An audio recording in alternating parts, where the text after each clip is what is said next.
While Social Security is an important piece of West Virginians' retirement puzzle, it was never intended to be a person's only income in retirement. Today, more than 270,000 West Virginians have no simple or effective way to save for their retirement. Lack of access to employer-based plans is one of the reasons why middle-income Americans tend not to have saved enough for retirement.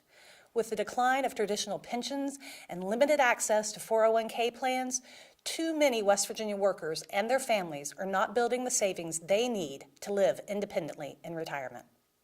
Knowing that employees are 15 times more likely to save merely by having access to a payroll deduction, what would your administration do to reverse the trend of undersaving for retirement, above and beyond education efforts? Well, certainly I support a payroll deduction. In my own personal businesses, I've always made a 401k available because I agree with you. It's critically important that people are encouraged to save, and so mine's a match, and it matches employee contribution. You know, the tough thing that we face in West Virginia, part of it's an education process for our people to understand how to save, but part of it is a lack of good paying jobs. You know, we've chased so many businesses out of this state over the years, and now with the war on coal and natural gas, our fossil fuels, that's been waged, quite frankly, by the current administration and his EPA, we've chased yet more jobs, and to the point that only 48% of the able-bodied of age workforce in West Virginia work. The only state to ever fall below 50% since that number's been tracked. The key to this is putting jobs in place, creating an environment that's conducive to job creation and good for the job creator. And with good paying jobs, people can afford to live, they can afford to send their kids to school, they can afford to pay a house payment, a car payment, and still have money left to save. But to ask somebody that's on a fixed income or doesn't make good money to find money to save is tough. We need to turn the state around economically, and my 2 years as leadership as Senate President, I think I've demonstrated with our legal reforms, our regulatory reforms, that we're serious about making an atmosphere in West Virginia where we can provide those good paying jobs. We need to make sure the middle class has virtually disappeared in the last 7 years, and that defies logic, it defies description. It's just flat wrong. We need to get, and it isn't, you know, the solutions that come out of Washington seem so simple, and it's just more political rhetoric. The reality is we got to attract those businesses to West Virginia, create the opportunities for West Virginians to thrive, quite frankly, to keep our kids home, to have an opportunity for our kids to find their future fame and fortune in West Virginia. I want to see my kids stay here. I want to see my grandkids stay here. And we're the only state in the nation losing population.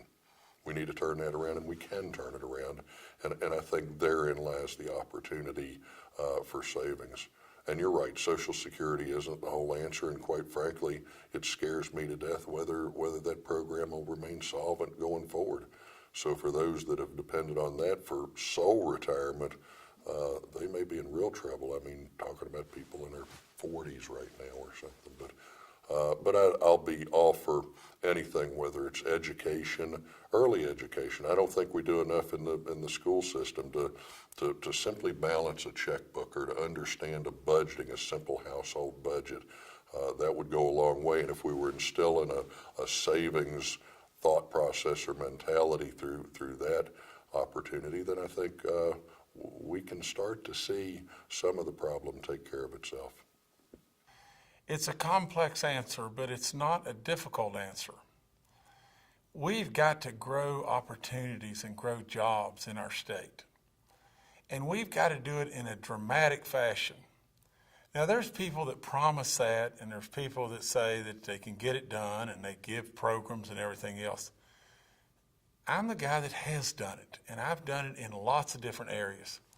The other thing, we've got to address our workforce, and we've got to make our workforce more ready to accept good, strong paying jobs and everything, and qualified to do that.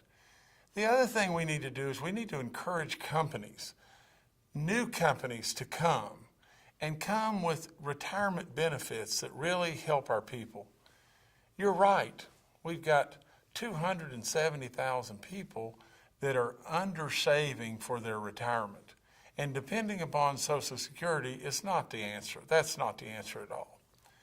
We've got to solve this riddle because those people need to retire with the greatest dignity and the greatest happiness and the greatest feeling of accomplishment with what they've done in their life, not with stress and despair, you know. And so we need to structure opportunities.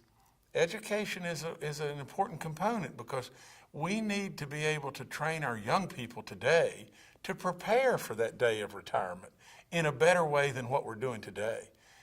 But there needs to be opportunity from the standpoint of jobs.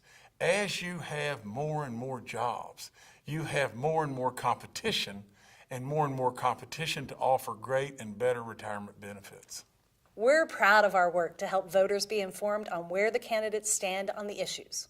And there's no better way to do that than by hearing candidates speak directly to voters.